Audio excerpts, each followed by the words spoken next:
If there's one area that's really made it very difficult in the Markle's life, it is this particular incident.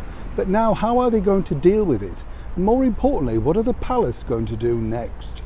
Hi, good morning, Neil Sean here in the very heart of London. Nice to have your company today. And as ever, I hope you're all keeping well, whatever you're up to today. I hope you have a brilliant one. And if you're finishing your day, I hope you've had a brilliant one too. Also, very kind comments about the recent George Raft video. And a lot of people pointed out, I didn't mention the fact that he was a dancer. George was multi-talented, that's the problem. Big stars like George Raft, they really could do it all, but it was fascinating going to see an area where, of course, he kind of reigned supreme, albeit for a very short while. And you can see, can't you, that branding, brand association, star association, nothing is new, it's all been done before. What I have found out in this mad world of showbiz is they just retitle it, They basically say, oh, it's influencing now, or it's branding. In the old days, it was just advertising, PR, getting your name out there. Everything just moves on, but we're all the same, aren't we? Well, we're ageless, aren't we? Of course we are. Back as ever, though, to your breaking royal story of the day. If there's one thing that we found out in the recent revenge book, which was, confirmed, is that the staff working for Harry and Meghan did indeed have a very tough time. And on a more serious note, our gracious Majesty the Queen had a lot of backlash for a couple of days by refusing to publish that bullying report, or should I say, the investigation into the discord amongst the staff. That was the correct title that I was informed about, right? So you know where that's coming from. What's interesting for me is, of course, that when you think about it, this particular story broke in the very respected newspaper, the Times of London. And also, as we know, with Harry and Meghan and their litigious ways, they never bothered to take litigation against the Times newspaper and the person who wrote it, Valentine Lowe. He was given the information as an insider by people who were actually leaving the employment of Harry and Meghan. And also, let's not forget that these people had signed NDAs, non-disclosure agreements.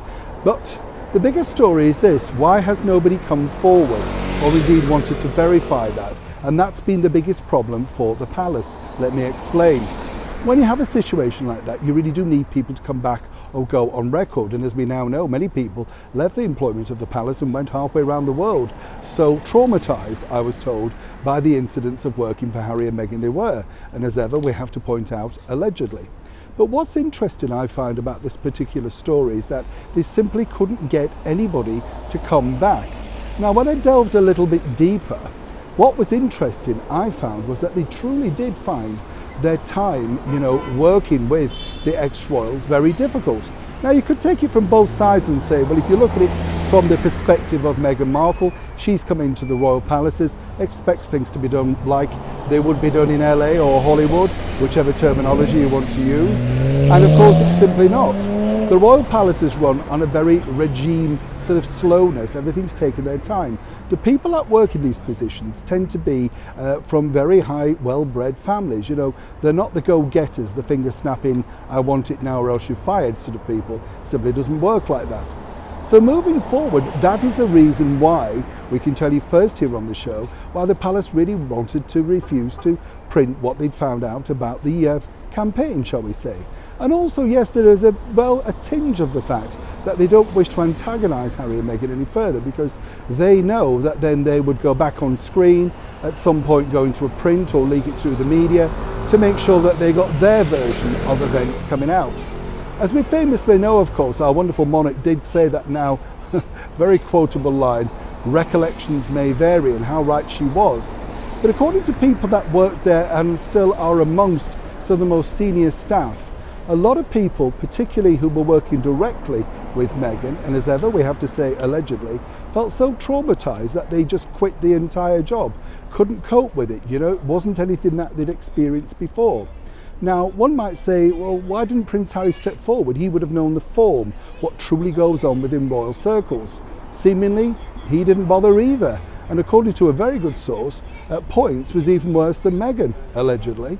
So whichever way you want to look at it, it's a real mess that Harry and Meghan created and left. And a lot of people say, well, why didn't they deal with it? Why didn't HR deal with it? HR deals with staff. They don't deal with senior members of the British monarchy in bullying campaigns or being alleged bullying campaigns, whichever way you want to look at it. This indeed was the very first for the royal household. Strange, isn't it, how Meghan has brought so many firsts to the royal family. Neil Sean in the very heart of London.